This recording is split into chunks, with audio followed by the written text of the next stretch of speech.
thank my friend from Kentucky.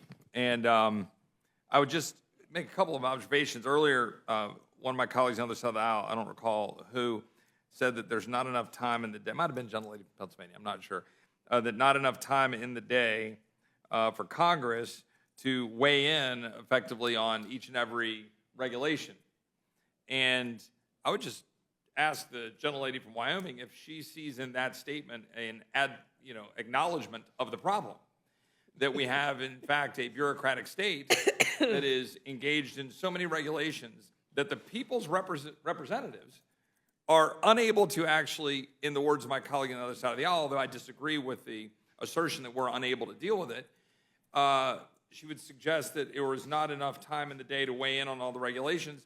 Isn't that an admission that there's so many regulations going on by the bureaucratic, unelected administrative state, that that's a problem, and that reclaiming that power back into the people's house and the Article 1 Congress is actually paramount? I would absolutely agree with it, and I would add to it that there is a cost to these regulations. And in 2021, that regulatory cost was $2 trillion. So it's not only that there are way too many regulations, with well over 3,000 being adopted every year, it's a $2 trillion hidden tax that every single one of us pay. It's about $14,900 per household in additional expense associated with the regulatory burden in this country that is, again, a hidden tax that is caused by unelected bureaucrats that nobody said, please, as Mr. Massey has said, please go adopt another regulation limiting my ability to choose which car I want to drive. Well, another statistic that was raised with this, that this would apply to something in the zip code of 100 regulations a year, assuming that that is the number of regulations that would qualify under the $100 million economic impact. I don't know if that's an exact stat, but that's still a fairly astounding, significantly large number of regulations that would apply, 100 regulations a year. And I just would wonder if the gentlelady would have comment on that point and about the bureaucratic state and how that speaks to it. And then secondly, how the gentlelady had referenced the extent to which our states and localities engage in an enormous amount of their own regulatory power and the police powers that are granted to them under the Constitution, or I guess recognized in them under the Constitution, whether it's Wyoming or Texas, our own TCEQ, right, or Council on Environmental Quality, and our own Clean Air, Clean Water Acts, which predated the federal. I wonder if the gentlelady could speak to that as well. Well, that's exactly right. That's what so many people fail to understand, is that the states also have an array of regulations and statutes in place as well. So what has happened is that the federal government has attempted to expand its power, and most specifically the executive branch, through the regulatory regime that we're talking about here. So what has happened with the EPA, for example, I would argue that the EPA has become increasingly prosecutorial rather than regulatory in some of the things that they have done. So they've gone out and, for example, determined that someone who moved an irrigation ditch should have had a 404 permit, and for that reason, under the Clean Water Act, bring an enforcement action against him, and the guy's facing penalties of $65 million for affecting 2.1 acres of land on his own property. Those are the kinds of things that these agencies do. The gentleman from Kentucky was alluding to that there are criminal penalties associated with these regulations, and yet there's absolutely no legislative oversight. So you have not only the federal regulations, you have the state regulations, as you're talking about, and typically it's the states that are carrying out most of these regulations, because again, you've got your people here in Washington, D.C., but they're not out in the field doing it, whether it's the Department of Transportation or whatever it may be. But again, I think that it's very important for people to understand that the states also have a regulatory regime that is in addition to the federal regulatory regime. One other question that's been raised is the extent to which allegedly it's a problem that the CRA has only been used 20 odd times over a certain period of time. I don't remember the exact stat. But doesn't that miss the core point of the REINS Act? And that the CRA is basically a construct that allows an undo, right? It allows Congress to step in and say, whoa, whoa, whoa, what are you doing with this regulation? We'd like to insert ourselves, but you can only do that within, I can't remember the exact number, 90 legislative days? Yeah. So you have 90 legislative days. So in truth, the CRA is really only applicable when you have a transfer of power in the White House with usually a House that has or a Congress that has a different party in control, right? So the CRA has a very, very limited function, very limited ability to actually serve as a check on the regulatory state. Isn't that the real reason why it's been used so few times? Well, it's been used so few times, but it's been successful so few times. And again, the example being that it is that the current House is controlled by Republicans, the Senate is controlled by Democrats, yet even during the 118th Congress, I identified 3 different circumstances where there was bicameral support to overturn 3 different regulations issued by this administration, and the president vetoed every one of them. So the CRA cannot work when you've got a president who's passing the regulations, even when his own party may be opposed to the regulations that he's attempting to pass. So we've got WOTUS, the tariff repeal on solar panels, and the ESG requirements. Both the House, Republican House, Democrat Senate, we used the CRA. Right. And we said, we don't like this regulation. That's the way Article 1, Section 1 is supposed to work. Yet even under that circumstance, the president, because these regulations are so often political, not for the purpose for which they are put forth, they are political statements, you can't even get a CRA through. And notable, right, that the CRA was in fact used and then signed by the president with respect to a issue involving the District of Columbia, because not as directly political, because I can punt that to D.C. But here, the president's standing in the way, in the will of Congress, which I think undermines, by the way, the whole presentment question, right? The whole Chadha issue. Because the fact is, with the REINS Act, it actually reverses that. It empowers Congress. It empowers Congress significantly more. Because instead of having to step in and undo a regulation, and only undo that regulation in the beginning of the next Congress, where you've got maybe 90 legislative days to do it, you have the REINS Act where you're able to go say, well, wait a second. If there's a regulation that's problematic and Congress thinks there's an issue with it, then Congress can act, because Congress will have to say yes or no to said regulation and then present it to the President of the United States. So in fact, you have the opposite of a presentment problem.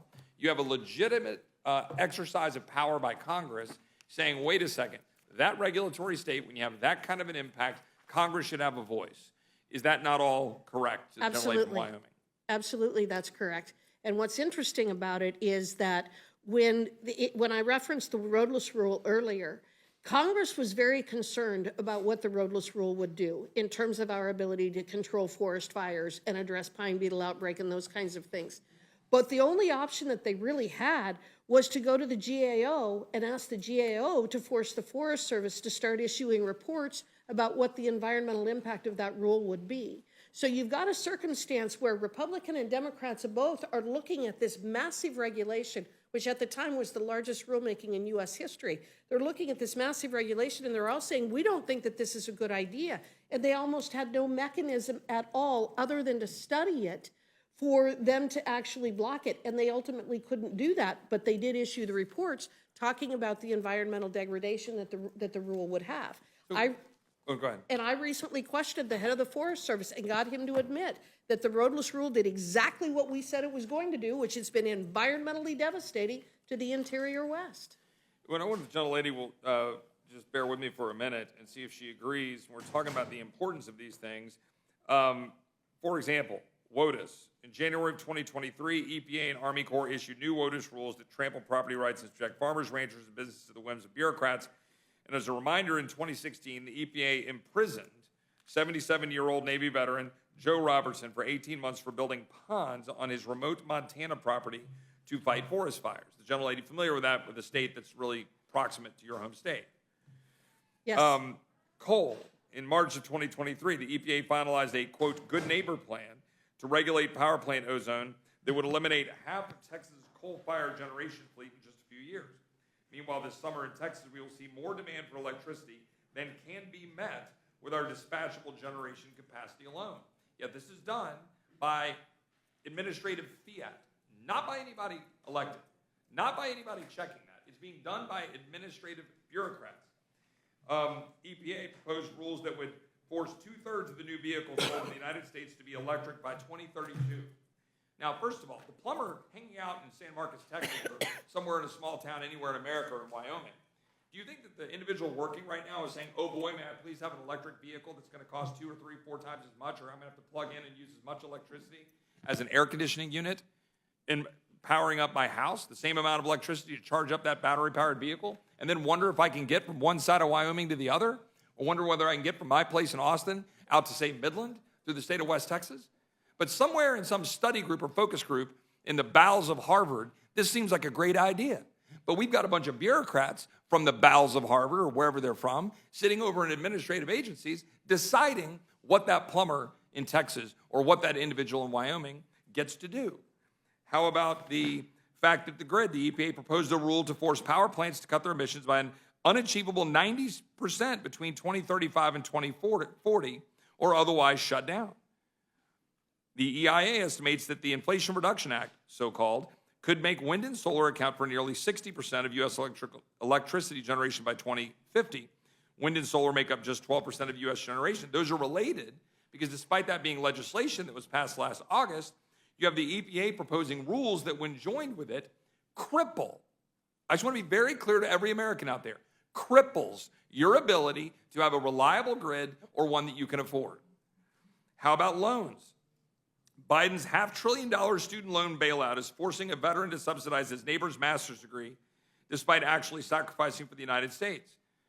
Right now, we got almost $500 billion by executive fiat, which the Speaker of the House of Representatives, Nancy Pelosi, acknowledged the president did not have the power to do.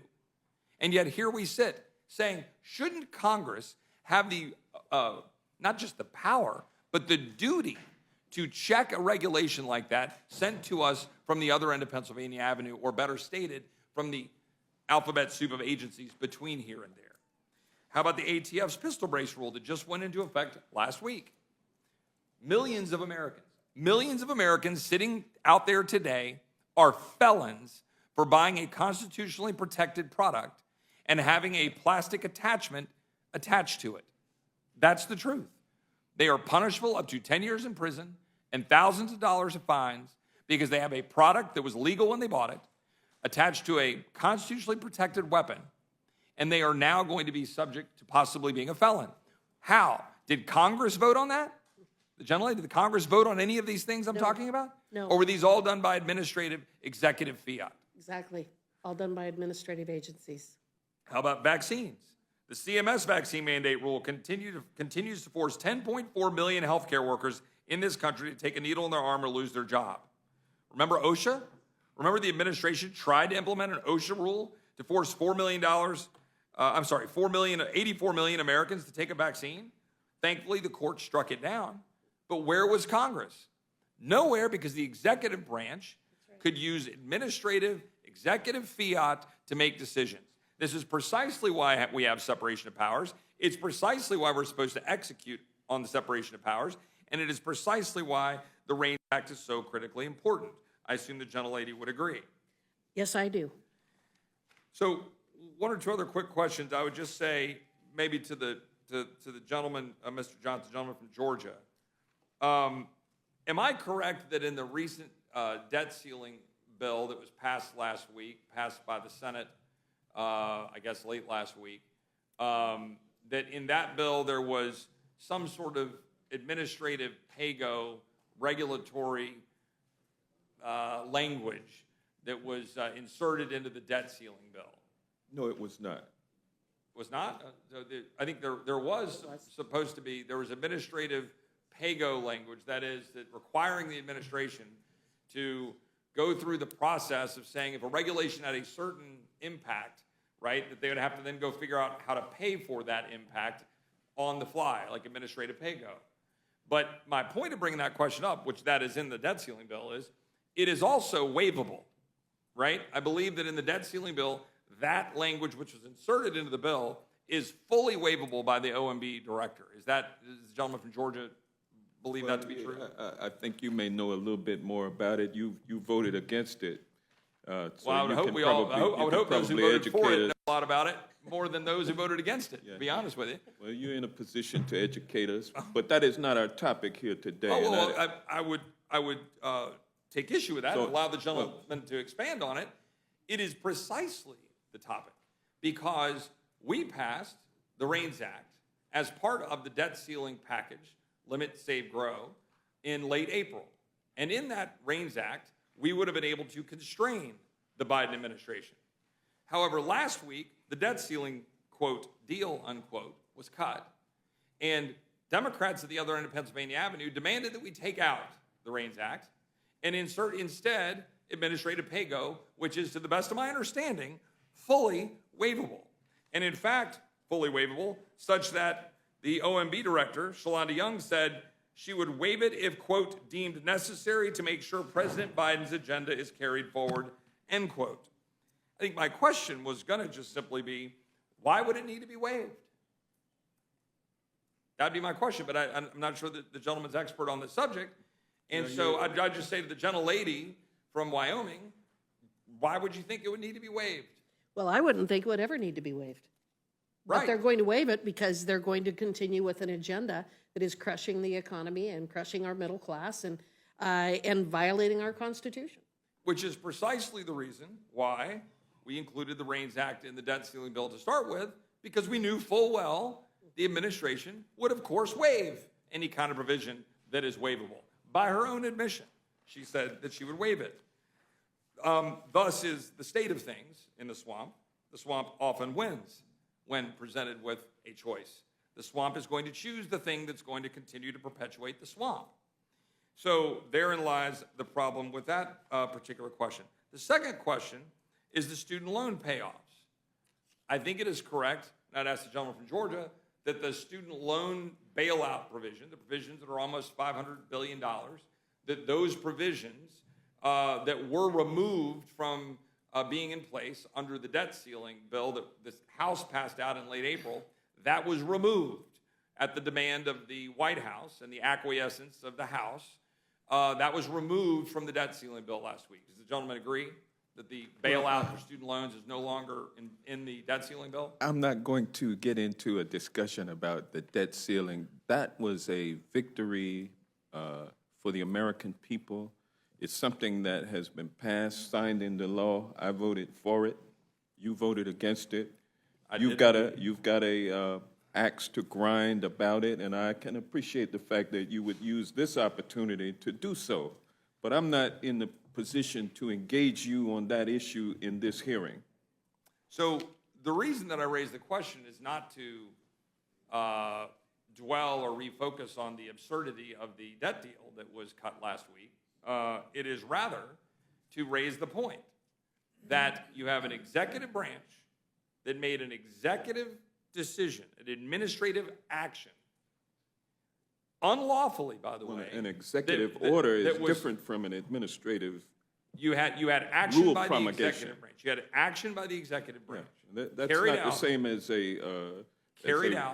a regulation issued by a federal agency, and that's what we're talking about today. You have the executive branch carrying out by fiat from the other end of Pennsylvania Avenue through its agencies, enforced through its agencies, and through the rulemaking authority.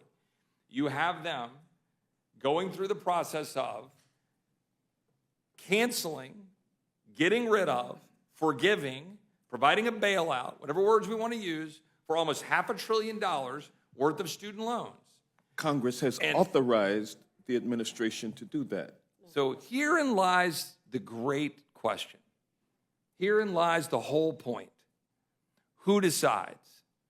And in this case, what we're saying is that bureaucrats and the executive branch decide without Congress speaking to the actual spending of $500 billion.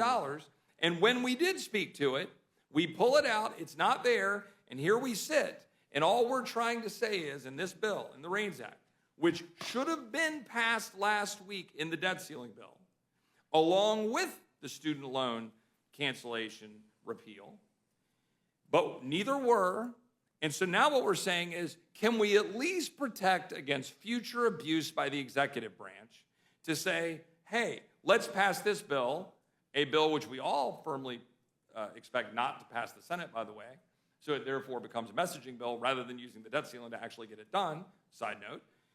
But Cannot we just pass this piece of legislation to say to the executive branch, hey, maybe you should have to come to Congress before you act, before you go blow $500 billion in direct unfairness to the 87% of Americans who do not have student loans or those who never took out student loans. The gentlelady from Wyoming agree with that point. Well, I agree, absolutely. There is no circumstance under our Constitution where an executive branch by executive order or regulation should be able to adopt something that would have an impact of $500 billion without coming to Congress. It's absolutely unconstitutional. There's a litany of other issues that I could put into the record, and I won't, but there's amendments that we'll be having that we're offering that deal with a whole lot of issues that don't necessarily get absorbed into the $100 million economic impact, or at least obviously, that I think are important to make sure we address, and we'll address those on the floor. But just to close, under no circumstances should the People's House be turning over the ability to make decisions on these important matters to unelected bureaucrats that have no check in our separation of powers in our system of government. With that, I would yield back my time. Thank you. Gentlelady from Indiana is recognized.